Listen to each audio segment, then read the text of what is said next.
Imagine a movie so deeply upsetting that audiences physically fled the theater mid-screening, a film that triggered immediate worldwide bans.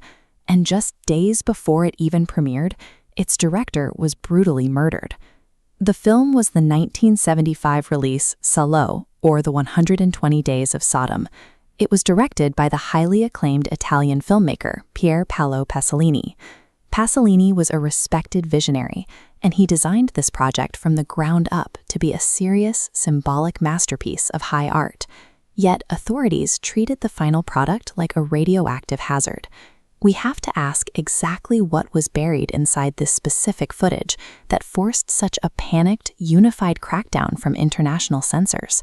The scale of this crackdown suggests a specific type of state panic, a reaction to something far more dangerous than offensive imagery. On paper, the authorities had a straightforward explanation. The imagery Pasolini put on screen shattered 1970s standards of decency, featuring relentlessly graphic scenes. Multiple governments moved swiftly, officially declaring the film a hazard entirely unfit for public consumption. Looking at the global distribution map from that era shows nations scrambling to block it. The response fractured into absolute prohibition or brutal censorship. Even lenient regions only allowed butchered versions. No single government let the unedited cut survive. While protecting public morals served as a convenient official excuse, the aggression of these bans points toward a deeper, unstated fear brewing among the authorities. That fear becomes clear when we examine the actual plot. The narrative takes place in the volatile, dying days of World War II. The story zeroes in on a small group of wealthy, authoritative figures who abduct vulnerable youth, locking them away in an isolated estate to subject them to total physical and psychological control. Pasolini was making a specific, undeniable point.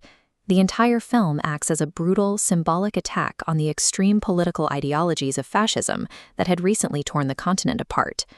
By stripping away all rules within the story, he laid out a deeply uncomfortable thesis. When political elites operate free from accountability, humanity's cruelest instincts are unleashed on the powerless. This dangerous political subtext took on a darker reality when just days before the premiere, Pasolini was found beaten to death. The official police investigation quickly pinned the crime on a single suspect, writing it off as a tragic personal dispute. However, glaring inconsistencies have kept a different theory alive for decades, that powerful figures ordered a targeted political assassination to silence him. If those assassination theories hold true, Salò stands as a piece of evidence, an artwork that functioned as a lethal threat against the very power structures it critiqued. We are now left with a sharp historical irony. The censorship campaign successfully suppressed the film in 1975, but that exact same suppression permanently immortalized its legacy in cinema history. This debate hasn't faded into the archives either. Even today, various regions around the world actively enforce strict distribution laws and outright bans on screening the film. Audiences and critics remain divided. Many view it as a brilliantly constructed, necessary warning about the nature of corruption, while others consider the visual execution entirely irredeemable. This leaves us with a central question regarding the purpose of art. When a creator attempts to deliver a crucial social message, should there be a limit on what they are allowed to show? Does effective creative freedom require zero boundaries, regardless of how traumatizing the final product might be for the audience? 50 years later, Salò remains a permanent rupture in the boundary between artistic expression and state control.